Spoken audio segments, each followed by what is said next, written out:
नमस्कार, स्वागत आपका नादी टीवी पर। मैं हूं आपके साथ पारुल। आज बात करेंगे बेतरतीब विकास की डगर, कैसे सुधरेंगे शहर। हर साल विश्व शहर दिवस के अवसर पर हमें चिंता करनी होती है कि हमारे शहर कैसे होंगे। दुनिया में शहरी सभ्यता 11,000 साल पुरानी है। 11,000 साल पहले इंसानों ने शहरों में रहना शुरू किया था और अब विश्व की जनसंख्या का एक बड़ा भाग शहरों में रहता है। इसी वजह से शहरीकरण लगातार बढ़ता जा रहा है। हर साल करोड़ों लोग गांव छोड़कर शहर में आ जाते हैं और उनमें से बहुत से ऐसे भी रहते हैं जो शहरों में स्थायी निवास बना लेते हैं। लगातार बढ़ती जनसंख्या के कारण शहरों की अधोसंरचना पर दबाव बढ़ रहा है। जहां पर शहर व्यवस्थित नहीं है, वहां भयानक स्थिति पैदा हो गई है। मध्य प्रदेश के बहुत से शहर बिना मास्टर प्लान के बन गए हैं और बढ़ भी रहे हैं, जिसके कारण शहरों के भीतर कई समस्याएं हैं। आज इन्हीं समस्याओं के विषय में हम बातचीत करते हैं। पहले इस पर एक रिपोर्ट है, वो आपको दिखा देते हैं।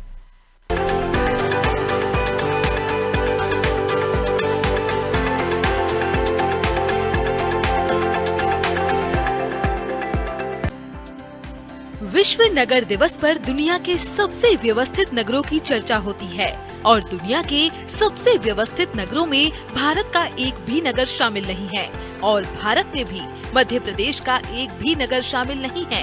रहने की गुणवत्ता के अनुसार डेनमार्क का कोपेनहेगन, ऑस्ट्रिया का वियना और स्विट्जरलैंड का ज्यूरिख सबसे ऊपर है। जनसंख्या के अनुसार जापान का टोक्यो, चीन का ग्वांगझोउ और भारत का दिल्ली सबसे ऊपर है।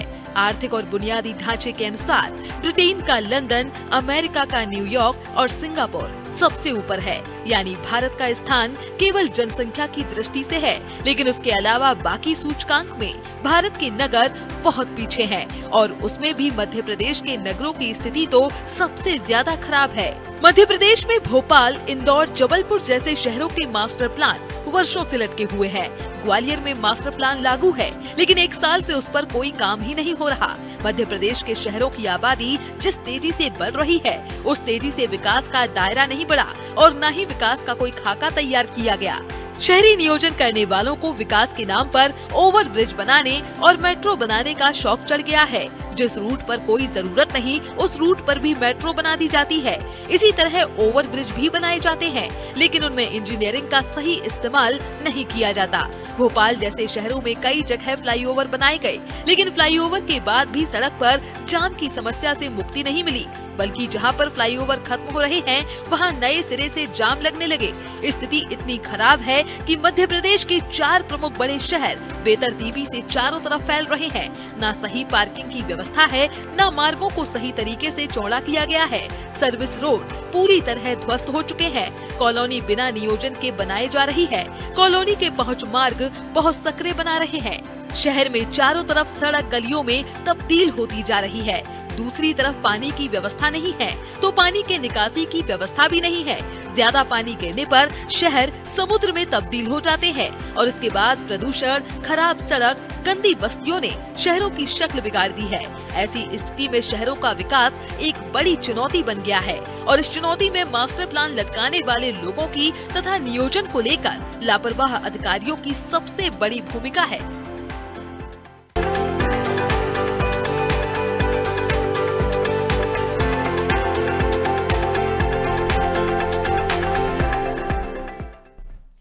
तो देखिए, दुनिया के सबसे व्यवस्थित नगरों की चर्चा अगर हम करें तो भारत का कोई भी शहर इसमें शामिल नहीं होता और भारत के भीतर मध्य प्रदेश के शहरों की स्थिति और भी खराब है।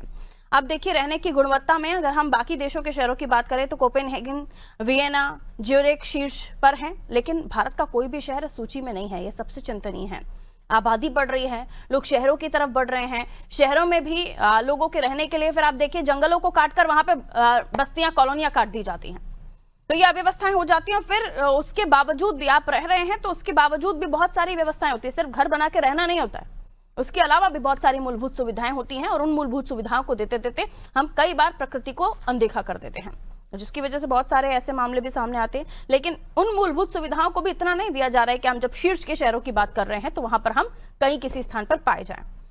आइए, हमारे साथ मेहमान जुड़ गए हैं, उनसे आपका परिचय करा देती हूँ, उसके बाद उन्हीं से समझने की कोशिश करूंगी कि आज जब हम चर्चा कर रहे हैं तो वो अपना वक्तव्य क्या रखना चाहेंगी। दीप्ति जी हमारे साथ जुड़ रहे हैं। दीप्ति व्यास, अर्बन प्लानर हैं। आप बहुत स्वागत करती हूँ दीप्ति जी आपका नादी टीवी पर।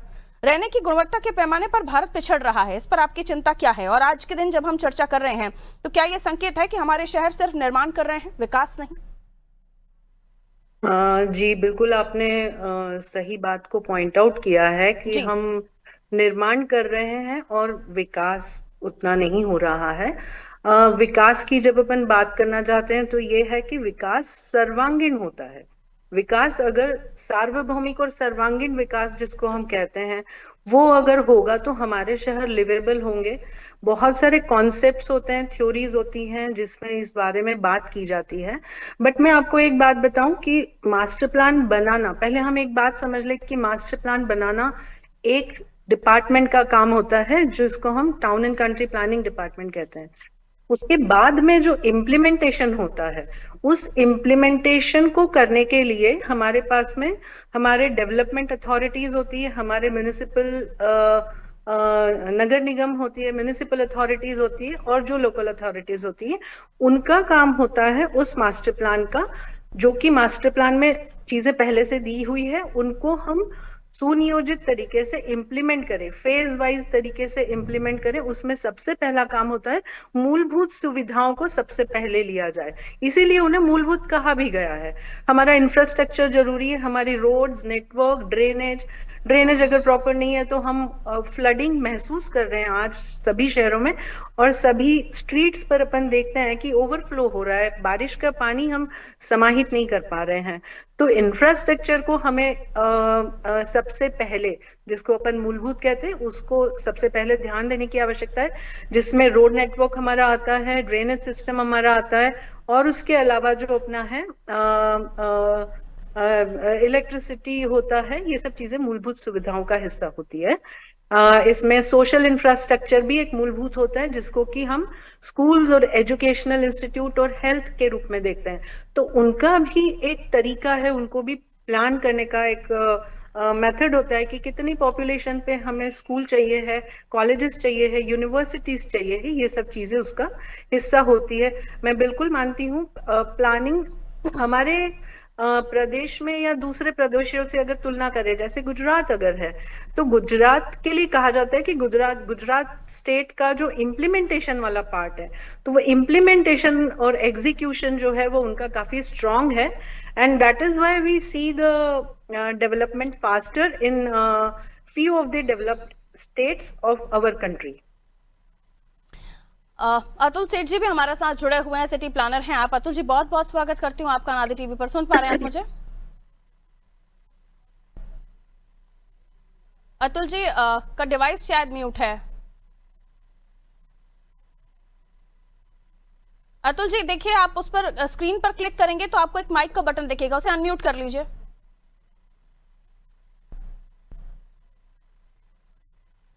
चेक करवा लीजिए प्लीज।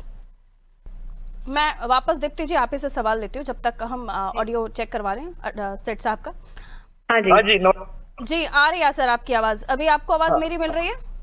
हाँ आ रही।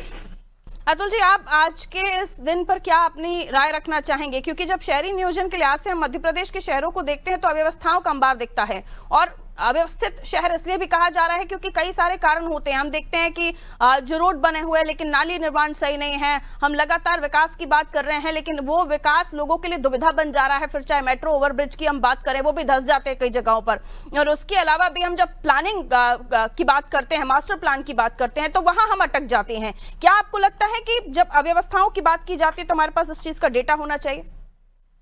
मुझे लगता है पारुल जी, आपने जो मूलभूत सवाल उठाया और दीप्ति जी ने जो मूलभूत बातें कही है जी, इसके अंदर एक मुद्दा जो पिछड़ रहा है वो ये है कि सबसे महत्वपूर्ण इसके अंदर जो है प्लानिंग के अंदर वो है जमीन।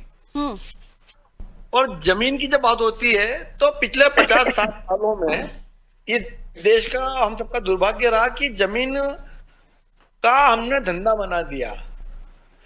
जमीन पे काम नहीं हो रहा, जमीन का धंधा हो रहा है। और उसकी वजह से ये हो रहा है कि जितनी भी समस्या आपने कही है, दीप्ति जी ने जो कही है, उसका मूल अगर हल जाएंगे तो जमीन के भाव बढ़ना, जो पहले कौड़ी के दाम थे, आज वो अरबों के दाम हो गए। तो कोई भी कार्य, चाहे खेती करना हो, चाहे उद्योग लगाना हो, चाहे स्कूल खोलना हो, चाहे रहवास करना हो, चाहे झोपड़ी बना के रहना हो या महल बना के रहना हो, अब जमीन खरीद के ये सब काम करना हिंदुस्तान के 90% जनता के बीच में नहीं रहा है। और उसकी वजह से ये हो रहा है कि जमीन का खेल मूल हो गया है। जो दीप्ति जी ने वर्ड कहा कि जहाँ स्ट्रॉन्ग लोकल शासन है वहाँ काम अच्छा हो पाता, तो स्ट्रॉन्ग शासन होने का अब मामला खत्म हो गया, क्योंकि जमीन का भाव इतने ज्यादा हो गए है। तो अवैध निर्माण से लेके अतिक्रमण से लेके आम जनता की मूलभूत सुविधाओं को दरकिनारा करते हुए सिर्फ पैसा और पैसा ये एक जमीन के साथ में रह गया है। और ये मुझे लगता है कि विकास के काम में सबसे बड़ा रोड़ा आ जा रहा है। आज इंदौर की बात करें तो इंदौर से बुधनी रेलवे लाइन डालना है, मगर जमीन के भाव इतना बढ़ गए कि किसान लोग जमीन देने को तैयार नहीं है। उनको लगता है कि जमीन हम किसी बिल्डर को दे देंगे तो ज्यादा पैसा मिलेगा, या निर्माण कार्य भी करना हो, कॉलोनी भी बनाना हो। आज किसी को 20-25 हजार रुपए कमाने वाला व्यक्ति भी इंदौर जैसे शहर में अपना मकान नहीं बना सकता है जमीन लेके। लेकिन तो अतुल हमको सेठ वास्तव साहब, यहाँ मैं इसलिए भी बीच में इंटरप्ट कर रही हूँ क्योंकि जब आबादी बढ़ रही है, आबादी बढ़ेगी तो उसको रहने के लिए घर चाहिए। आबादी भी तो उसी लिहाज से बढ़ रही है। लोग ग्रामीण अंचलों में, उन्हें उतना रोजगार, उन्हें उतना काम वहां नहीं मिल पा रहा है, वो शहरी जगहों पर शिफ्ट हो रहे हैं। और उस शिफ्टिंग को देखते हुए जो बिल्डर्स हैं अपना धंधा चला रहे हैं, और इसी मुनाफे के चक्कर में जमीनों को बेचने के लिए किसान भी मजबूर हो रहा है कि उसे अब जब आप देख रहे हैं खेती में भी उसको कहीं नुकसान हो रहा है, उसको लग रहा है कि उसको यहाँ मुनाफा मिल जाएगा। आप देखिए ना, जैसे आप उन किसानों को धोती पहने हुए देखते थे, आज वो बुलेरो जैसी गाड़ियों में चल रहे हैं। क्यों? क्योंकि उन्होंने अपनी पुश्तैनी जमीनें बेची हुई हैं।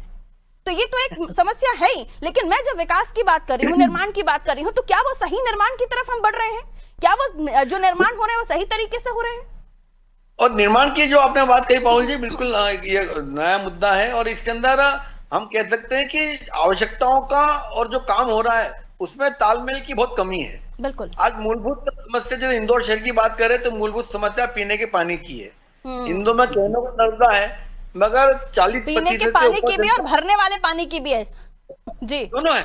वो क्वालिटी तो बात की बात है, मगर जो नर्मदा का पानी इंदौर शहर में आ रहा है वो 40% जनता को प्राप्त नहीं है। इंदौर शहर की, इंदौर के गांव की बात मैं कर ही रहा हूँ, इंदौर के देखभाल की बात नहीं कर रहा हूँ, या इंदौर के सागर की बात मैं नहीं कर रहा हूँ। जो इंदौर शहर है प्रॉपर, जिसकी आबादी 30 लाख के आसपास है, उसमें 40% की जनता को नर्मदा का पानी पीने को नहीं मिल रहा है जी। और इंदौर में नगर निगम के द्वारा एक अनुमान के मुताबिक 6 से 8 हजार बोरिंग चला के पानी दिया जा रहा है। उस बोरिंग की पानी की क्वालिटी और नर्मदा का जो पानी आ रहा है उसमें कितना ड्रेनेज का पानी मिल रहा है वो एक अलग मुद्दा है। मुझे लगता है विषय से भटक जाएंगे, मगर पीने की पानी की व्यवस्था की एक बात अपन ने करी थी। वैसी ही बात अगर इंदौर की करे, इंदौर का एक अपन आदर्श रूप में अध्ययन करे कि हमें राज्य राजधानी के रूप में क्या करना पड़ेगा, तो बरसात के पानी की व्यवस्था हो, या ट्रैफिक की व्यवस्था हो, या बिजली की लाइन ले जाने की व्यवस्था हो।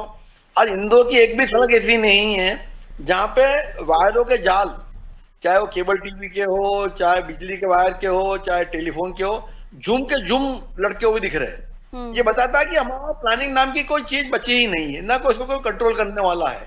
अभी दीप्ति जी ने बोला कि मास्टर प्लान बनाना, तो इंदौर का जो मास्टर प्लान अभी पूरा हो गया है 2023 में या 21 में, आज 2025 आ गया। नए मास्टर प्लान की बात जो उसके पहले बन जाना चाहिए था, अभी तो बनने की प्रक्रिया चालू नहीं हुई उसकी।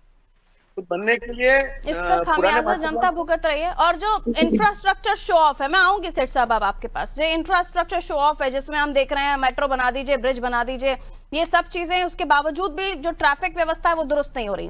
क्योंकि अगर हम भोपाल जैसे सिटी में मेट्रो की बात करते हैं तो ये बहुत अच्छी सौगात है, लेकिन लोग इसको कितनी जल्दी अपना लेंगे ये भी है। आप दूरी पर कहीं रहते हैं तो उनके लिए खासियत है, लेकिन अभी अव्यवस्थाएं फैली हुई हैं, लोगों को अभी परेशानियों का सामना करना पड़ रहा है। इसमें दो बातें करना चाहूंगा कि आपने मेट्रो की बात कही, इंदौर और भोपाल का जो मेट्रो प्रोजेक्ट है, एक अनुमान ये है कि ये करीब 20,000 करोड़ में होने वाला है। हाँ।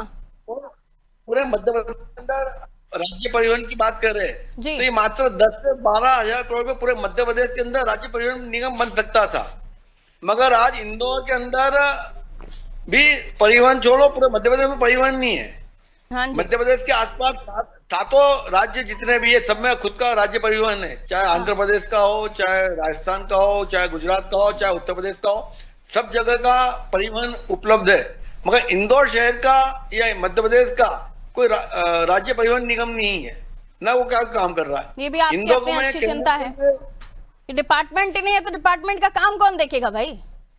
वही कह रहा हूँ, डिपार्टमेंट ही नहीं है तो कैसे होगा ये? तो आज आम जनता की जो मूलभूत सुविधा है, ध्यान मुझे लगता है देने की आवश्यकता है, बजाय इसके कि महंगी योजना लाके। सुविधाएं और ऐसी सुविधाएं हैं जो आंखों देखी हैं, ऐसा नहीं है कि किसी को दिखाई नहीं दे रही, समझ नहीं आ रही, करने की इच्छा शक्ति नहीं है शायद। आप दीप्ति जी, क्या मुझे लगता है कि अब हमें स्मार्ट सिटी के बारे में बात कम करनी चाहिए, हमें लिवेबल सिटी के बारे में बात करनी चाहिए कि लोग जहां रह रहे हैं वहां पानी की समस्या, भरने की समस्या, फ्लड जैसी समस्याएं ना हो। हम ऐसी जगह पर रह रहे हैं जहां पानी इतना नहीं बरसता है, लेकिन फिर भी बाढ़ का सामना हम कर रहे होते हैं, और उसके बावजूद मध्य प्रदेश के कई शहर ऐसे हैं जहां पर आप बिजली का दावा करते हैं, आप नल का दावा करते हैं, आप तमाम सुविधाओं का दावा करते हैं, लेकिन उनके यहाँ बिजली का बिल तो पहुंच जाता है, मीटर नहीं पहुंचता। तो ऐसी भी चीजें मैडम, लिवेबल सिटी के बारे में मैं बात कर रही हूँ, रहने लायक जगहें। पहले तो ये डेफिनेशन समझना पड़ेगी, रहने लायक का मतलब क्या है। रहने लायक शहर मतलब क्या? मैं अपने घर से ऑफिस सही समय पे बिना ट्रैफिक जाम के जा सकूं, या अगर मेरे पिताजी बीमार है तो क्या मेरे पिताजी को एम्बुलेंस जो है वो समय से पहले अस्पताल पहुंचा सकेगी, या मेरे जो बच्चे हैं उनको स्कूल या कॉलेज जाने के लिए 15 मिनट से ज्यादा तो नहीं लग रहे हैं, या मेरा जो वर्क प्लेस है वो कितनी दूरी पर है।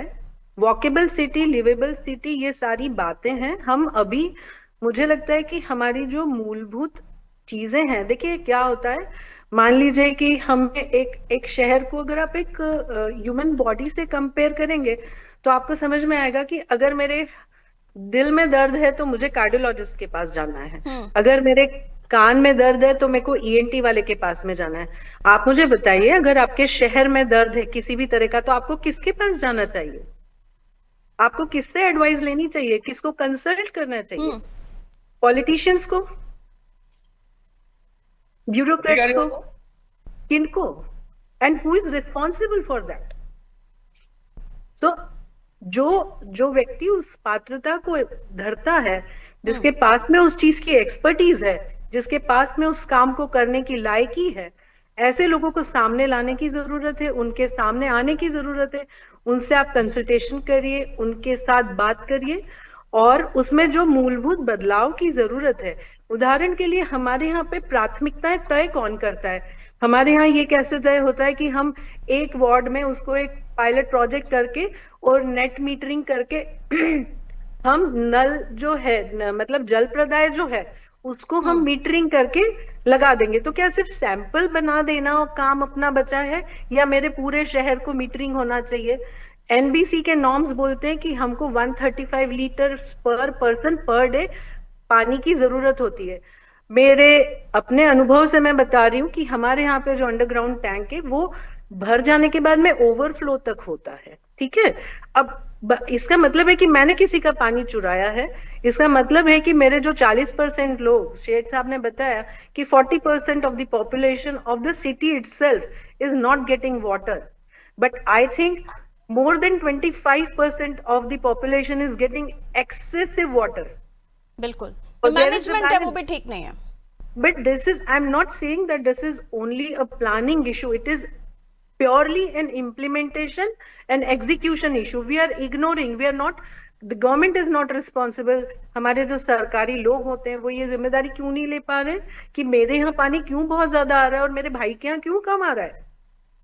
Exactly. तो हम अभी शायद हमें ये बात समझना पड़ेगी, मीडिया को भी समझना पड़ेगी, हम बड़े शब्दों का प्रयोग करके कुछ बहुत हासिल नहीं कर पाएंगे। मुझे लगता है आप बिल्कुल सिर्फ मूलभूत बातें, एक्चुअली ट्रैफिक हमारा इशू है या नहीं है, हमने कैमरास तो लगा दिए, पर क्या उसमें नाइट विजन है? क्या हम देख पा रहे हैं कि रात को अगर एक्सीडेंट हुआ तो क्या मैं उस व्यक्ति को पकड़ पाऊंगा? सरकार पकड़ पा रही है? क्या इसका हल क्या है मैडम? आप कह रहे हैं कि ये चीजें हैं जो जनरली जिसको समझने की जरूरत है। उदाहरण के लिए अगर मैं फिर से एक ह्यूमन बॉडी वाला एग्जांपल देती हूँ, अगर आपको ये पता चलेगा कि आपको खांसी हुई है जी, आपके पास में सबसे पहला सिंपल उपाय होता है, आप हो सकता है आप बोलोगे मैं एक अदरक की चाय पीऊंगी, उसके बाद हो सकता है आप बोलोगे कि मैं 2-1 दिन तक ऐसी चीजें नहीं खाऊंगी जिससे मुझे खांसी हो सकती है। तो एक छोटा एग्जाम्पल इसलिए दे रही हूँ क्योंकि वो चीज हमारे दिल को कनेक्ट कर सकती, हमारे सोच को समझाने के लिए मैं बात कर रही हूँ। मेरे हिसाब से फॉर एग्जाम्पल ट्रैफिक है, हमारे जंक्शंस हैं, हमारे चौराहे हैं, हम क्यों नहीं एक इंडिविजुअल चौराहे को पकड़ सकते हैं, उसको वहां की इश्यूज ऑन ग्राउंड रियलिटी क्या ट्रैफिक है, क्या फ्लो है, उसको सर्वे करे, उसको समझे वहां की समस्या क्या है, और महीने भर में उसका सोल्यूशन देके उसको 2 महीने के लिए ट्रायल के लिए इम्प्लीमेंट करके देख ले। तो छोटे छोटे जो सॉल्यूशंस वहां पे बुलबुदियाम हवा में बातें करना तो चाहते हैं मैडम कि मर्ज हमको पता है, हमको डॉक्टर का पता भी है कि कहाँ वो मिलेगा, लेकिन वो डॉक्टर गया है छुट्टी पे। दरअसल दिक्कत ये है तो कि उनकी इच्छा शक्ति नहीं है, तो हम और आप सिर्फ चर्चा कर सकते हैं। और अब इस समस्या के लिए, क्योंकि हम जब मास्टर प्लान की बात कर रहे हैं, हम जनता के जुड़ाव की बात कर रहे हैं, तो क्या हमें सारी चीजें सिस्टम के ऊपर भी थोपनी चाहिए? हम कचरा कलेक्शन की बात करते हैं, ठीक है मैम, थोड़ा सा समय मेरे पास है, एक वर्जन मैं सेठ साहब का भी ले लेती हूँ। अगर हम कचरा कलेक्शन की बात करते हैं, फॉर्मल एग्जांपल लेकर कि कई जगहों पर कचरा गाड़ियां ही नहीं पहुंचती, वो लोग तब भी, या तो फिर लोगों का ये तरीका ही होता है कि वो फिर भी वहां एक कोने में जाकर ही फेंकेंगे, कचरा कलेक्शन वाली गाड़ी भी घूम रही होगी, ये तो कई जगह वो भी नहीं पहुंचती है। तो मुझे लगता है लोगों की सहभागिता भी होनी चाहिए, और जिस तरह के मास्टर प्लान बन रहे हैं वो लोगों की उनकी जानकारी या उनकी सोच के बगैर वो कितना उस इलाके को समझते हैं, उनकी जरूरतें क्या है, मुझे लगता है उनकी शामिल होने की भी जरूरत है सेठ साहब, तभी हम मास्टर प्लान या फिर विकसित सिटी या विकसित शहर की बात कर पाएंगे। मुझे इसमें लगता है कि दीप्ति जी की बात का और आपकी बात का अगर मैं मिश्रण करूं तो इसमें एक बात और जोड़ना चाहता हूं कि हमारा वहां कोई काम करने का प्रोत्साहन तो है, मगर काम नहीं करने का या काम गलत करने का दंड नहीं है। और ये दंड या कार्रवाई नहीं होने की वजह से या ऐसे नियम की वजह से जितने भी हमारी प्रशासनिक मशीनरी है वो आज स्टैंड बाय मोड में है। हुआ तो काम कर लेंगे, नहीं तो नहीं करेंगे, क्योंकि नहीं करने की कोई सजा नहीं है ना कोई। तो मुझे ऐसा लगता है कि मध्य प्रदेश अब नए आधुनिक युग में जा रहा है, तो हमें हर काम को करने का प्रोत्साहन भी मिले, उसको इनाम भी मिले, और नहीं किया है तो उसका सजा भी मिलते है। एक निश्चित टाइम फ्रेम में हर काम होना चाहिए। इंदौर के अंदर 311 ऐप आ गया है, होने भी चाहिए सेठ साहब, और वो टिकाऊ भी होने चाहिए। हर साल तो सड़क उखड़ जाती है, तो वही कहा ना मैंने, काम नहीं करने की जो सजा है।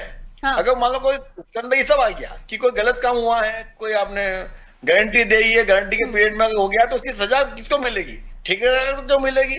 ठेकेदार के अलावा जो सुपरवाइजर एजेंसी था, जिसने उसका बिल पास करा है, जिसने इसको वर्क ऑर्डर दिया था, वो सब जवाबदार है। इसमें होता यह है कि लिपापोती करने के लिए ठेकेदार को ब्लैकलिस्ट कर दिया आपने, और वो ब्लैकलिस्टेड ठेकेदार दोबारा भी काम कर रहा होता है, ये तो हकीकत है। हाँ, मगर उसका जो इंजीनियर थे, जो सुपरवाइजर एजेंसी थी, उस पर आज तक कार्रवाई नहीं हुई। जिसके सुपरविजन में वो ब्रिज गिरा, जिसके सुपरविजन में एल शेप का ब्रिज बन गया, 90 डिग्री ब्रिज बना दिया, तो किसने बनाया? गलत काम करने की सजा जब तक नहीं मिलेगी, गलत काम करने की जब तक के नियम कायदे नहीं बनेंगे, तब तक मुझे लगता है कि आज देश में जो परिस्थितियां हैं उसके अंदर जवाबदेही का छोटी छोटी जगहों से फिर शहर के विकास की जब हम बात करते हैं तो नगर सरकारें उसके जिम्मेदार होती हैं पहले पैमाने पर, उसके बाद हम बाकी सभी को कह सकते हैं। लेकिन अगर वहां पर वो दृढ़ संकल्पित हों कि उन्हें क्या कुछ करना है और कितनी जल्दी चीजों को सुधारना है, तो मुझे लगता है कि जो वो वादे करते हैं उनको अगर पूरा करने का भी वो ठान ले तो शायद बहुत सारी चीजें सुधर जाएं और हमें फिर इस तरह के सवालात ही ना करना पड़े। लेकिन फिर भी जैसे कि मैंने कहा दीप्ति जी को भी कि मुझे पता है कि मर्ज क्या है, मुझे पता है कि डॉक्टर कहाँ मिलेगा, लेकिन वो डॉक्टर ही मौजूद ना हो तो फिर हम किसके पास भला अपना दुखड़ा लेकर जाएं। बहुत बहुत शुक्रिया आप सभी का हमारे साथ जुड़ने के लिए। तो देखिए, हम ऐसे विषय पर बात कर रहे थे जो आपसे, मुझसे, हम सभी से जुड़ा हुआ है। हम जहां रहते हैं वो जगह किस तरह का वातावरण है, क्या कुछ सुविधाएं हमें मिलती हैं। शहरों को हम बढ़ता हुआ देख रहे हैं, लेकिन वहां पर कितनी सुविधाएं हैं। आप घर से बाहर निकलिए, क्या आपकी नालियां साफ है? क्या आपके घर के बाहर नालियां बनी हुई हैं? क्या आपके घर पर पानी आता है? क्या आपके घर पे नल है? आपके एरिया में कौन सा पानी सप्लाई होता है, कितनी देर तक सप्लाई होता है? और उसके बाद और चले जाइए तो आपके आसपास ट्रैफिक व्यवस्था कैसी है, आपको सड़कें कैसी मिल रही हैं, क्या आपके शहर में ओवरब्रिज है, क्या आपके शहर में मेट्रो चल रही है, बहुत सारी चीजें हैं। तो ये सुविधाएं आपको मिल रही हैं, लेकिन उन सुविधाओं की वजह से दूसरी जगहों पर आपको असुविधाओं का सामना तो नहीं करना पड़ रहा है। कई ऐसी चीजें हैं जिनको दुरुस्त करने की आवश्यकता है, बहुत सारे एफएन बट है, सवाल हैं, लेकिन धीरे धीरे किया जा सकता है। वो भी तब, फिर कहूंगी, अगर इच्छा शक्ति हो। मुझे लगता है इच्छा शक्ति होनी चाहिए ताकि हम किसी भी देश के कंपैरिजन में जब हम खड़े हो तो अपने किसी शहर को हम उस लेवल का पाएं, लेकिन ऐसा फिलहाल नहीं है। दुख है इस बात का, लेकिन मुमकिन भी है अगर करना चाहे तो। जिनके पास जिम्मेदारी हो वो करें। दीजिए इजाजत, नमस्ते।